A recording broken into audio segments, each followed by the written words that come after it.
Thanks, James. Hi, everyone, and welcome to Intentional's 10th birthday celebration. Thank you so much for taking the time out of your day to celebrate with us. And just on behalf of the team, I just want to say a huge thank you. We're so thrilled and honored to celebrate this occasion with so many clients, partners, and friends of the agency. We have a super intentional, value packed birthday for you. And yes, there are some birthday giveaways to make it worth your while. So please be sure to stay tuned for the entire hour. James and the team at SMK have been friends of our agency for many, many years now. For those of you who don't know, SMK runs corporate training programs, courses that are basically training up the marketing teams of some of Australia's leading brands, including the Procter & Gamble's, Disney's, and Wesfarmers of this world. So we've come a long way together and shared a number of clients along the journey, and appreciate your support, James. And thanks for being our host with the most today. Well, if you don't already know, my name's Adam, and 10 years ago I registered a funny domain name at http:/intention.al, and I thought it was a clever domain hack for the name Intentional, but to this day when we introduce ourselves, people still have trouble with it. So at least it makes for a memorable story, and once we explain it, people tend to not forget us, so I think that's not a bad thing in the end.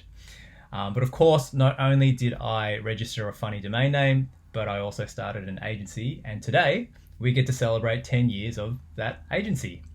So the theme of today's celebration is what can you do in 10? And we're going to hear from some great stories from some of our friends of the agency, and they're going to share a little bit more and unpack a little bit more about what's possible to do in 10, in this case 10 years, and what can be done with enough time and passion and commitment.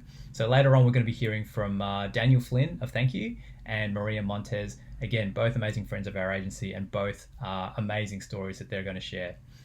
But one of the stories that we practically never get to share is actually our own. And given that it's our 10th birthday, I thought that it would be an appropriate time, and maybe it might even be the only time that we'll ever share our origin story. So I thought we'd start there, and then we can move on to our other speakers later on. So why don't we do that? So just to share, I want you to cast your mind back a little further, maybe a little bit further back than 10 years, to 2009. So back in 2009, some of you may remember that gateway computers were still a thing. Back in 2009, the iPhone 3GS just got released.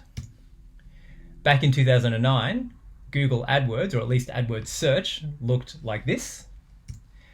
And also back in 2009, a little side project called Bitcoin launched to almost no fanfare. And back in 2009 is also when the first seed of an idea that would be planted that would eventually become intentional. And this seed of an idea, it didn't come from Silicon Valley, nor did it come from agency land, and it didn't even come from a hipster Melbourne cafe. It actually came from an unlikely place in Bangkok, Thailand, and more specifically, it came from the slums of Bangkok, Thailand, in an area called Klong Toi. And so the seed of the idea was planted partly thanks to this woman here on the right. Her name is Ba Deng. And so back in 2009, I was in Bangkok for 2 weeks to meet Ba Deng and others like her who'd managed to lift themselves above the poverty line through a concept called microfinance. And so at the time I was fascinated with microfinance, and I kind of still am, and I just wanted to see it working for myself on the ground. I basically wanted to see if it was legit, because I was actually donating some money into these micro businesses, and I wanted to make sure that it was all legit. And it turned out it was. However, what does microfinance in the slums of Bangkok have to do with starting an agency? Well, on the surface, not a lot, except for the fact that the 2 weeks that I was in Bangkok, I just happened to be experimenting, and so I thought I would blog my entire holiday research trip that I made in the slums of Bangkok on this emerging platform called WordPress. Some of you may have heard of it. And I also just happened to have installed a plugin called Google Analytics. And I just happened to notice that my blog posts about Ba Deng and about microfinance in Bangkok were getting views from people all over the world, even though I had only shared my blog posts with close friends and family back home here in Australia.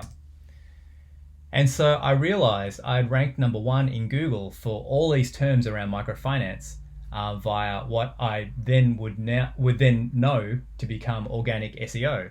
So without even trying to, this nobody, me from Melbourne, was somehow able to get the attention of all of these people all around the world, and to seemingly do a better job than newspapers or the World Visions or any of the other massive NGOs of this world.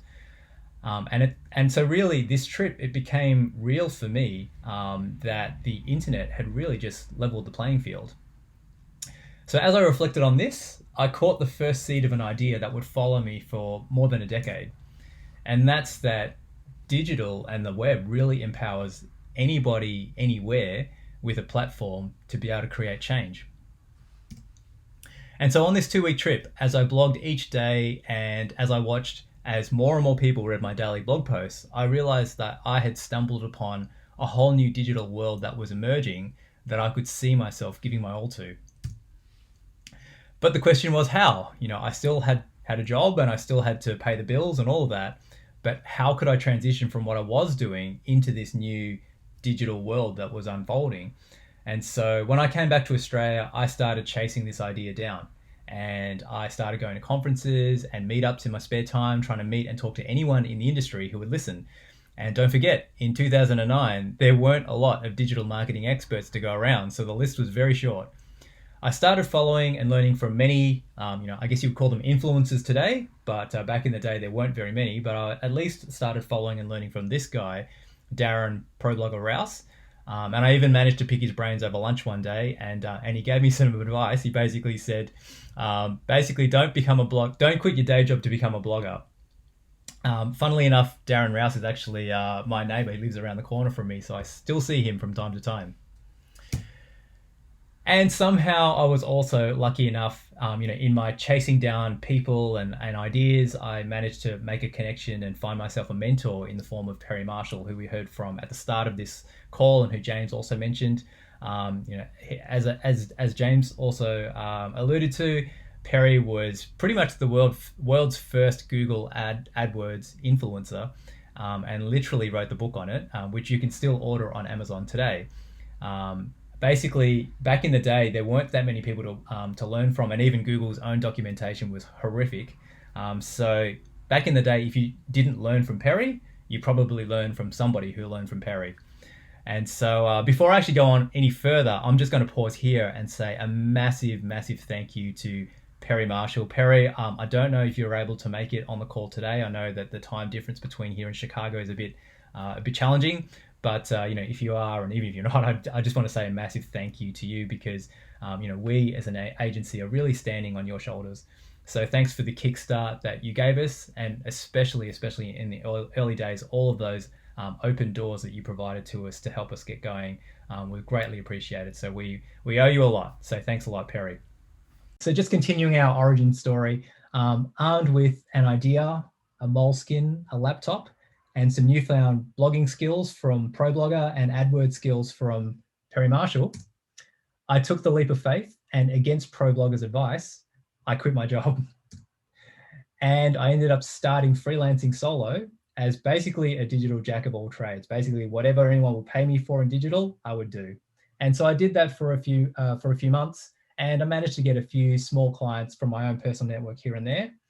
But my big breakthrough came from Andrew Smith of AlbumWorks, who I believe you're on the call today, Andrew.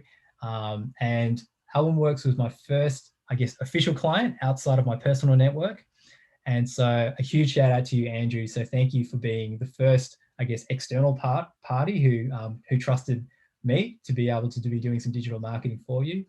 Not only was AlbumWorks my first true client, but in time they would end up trusting me to work on what would be their biggest marketing project of the time. And it was a world first collaboration between AlbumWorks and Canon Australia and Canon Japan. And I'm pleased to say that the work that we did for them on this project ended up tripling the sales projections that we had planned for. So I learned a lot on that project, and I've learned a lot from you, Andrew. So again, a huge shout out to you. Our team has a whole lot to thank you for. So thank you very much.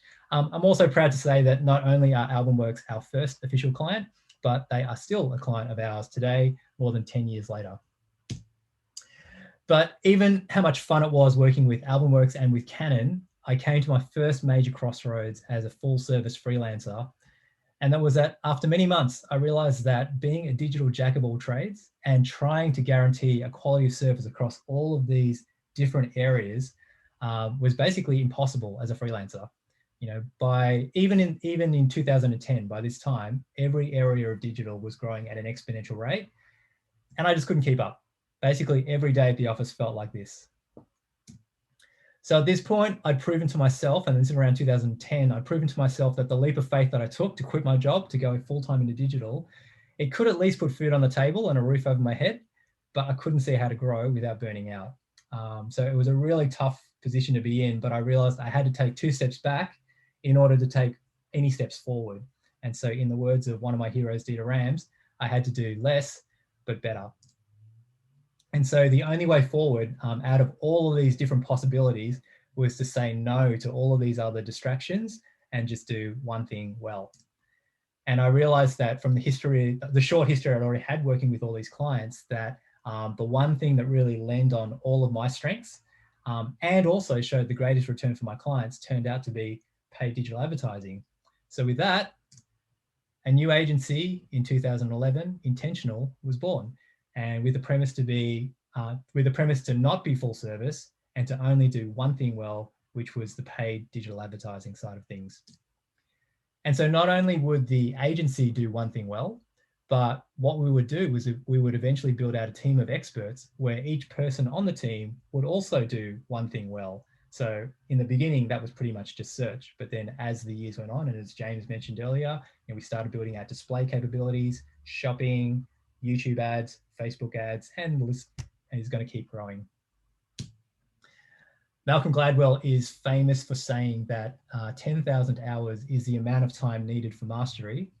So I am super, super proud to say that fast forward 10 years and the combined digital ad expertise amongst our team is over 100,000 hours. And so I'm just going to pause again because I don't often get to do this publicly. And a lot of us sort of keep to ourselves, but I'm just going to pause here and say a massive shout out to the team on the call right now. You guys are the best team we've ever had. And so because of you, we punch well above our weight. So we're celebrating you, Chantel and David and Ellie and Gal and Josh. We're celebrating you, and this is as much your birthday as it is ours. So thank you so much, guys. And so not only is our philosophy as an agency to do one thing well, but remember all of those other areas that we were forced to say no to. Well, one of the benefits of us being able to do one thing well was it meant that we get to partner with other teams and other agencies who themselves do one thing well. So over the years, we've managed to build up a network of partner agencies who specialize in things like Google Analytics, email marketing, SEO, etc. And so basically that means that between Intentional and between the right partner agencies, we can always handpick the best team for any client situation. And so at this point, I just want to pause again, and I just want to say a massive shout out to Damien Brown of Data Steep, who I believe is on the call as well. Data Steep, now Jellyfish, were one of those specialist partner agencies. So they specialized in Google Analytics. And we met over 8 years ago now and have shared many client, but also many a drink and many a webinar over the years. So Damien, we owe you a huge lot of thanks. And we thank you so much for all the support you've given us over the years. We couldn't be where we are without you. So thank you so much. And so that is pretty much a very, very short condensed version of our origin story. So I'm now going to pass you over to my legendary business partner, Chris, to share some of the highlights of what's been accomplished over the past 10 years. So over to you.